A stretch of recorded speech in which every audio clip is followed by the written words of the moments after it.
Hello! In this video I will show you how to perform phone setup on Redmi A3 Pro.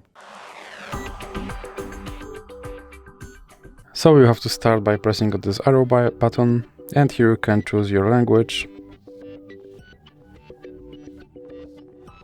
and then click next. Now you can choose your region and then click next. And here you have to agree to terms and conditions. Now you can click on skip, then click next. Now you can connect to Wi-Fi, or you can click skip. Now you have to scroll down and click accept. Here you can set screen lock, or you can click skip.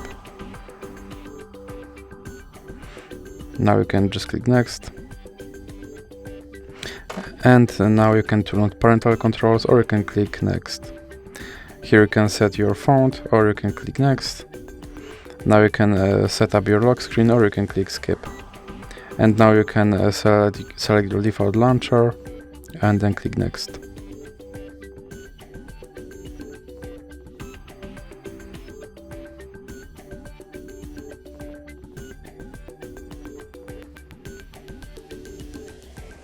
And your setup is now complete.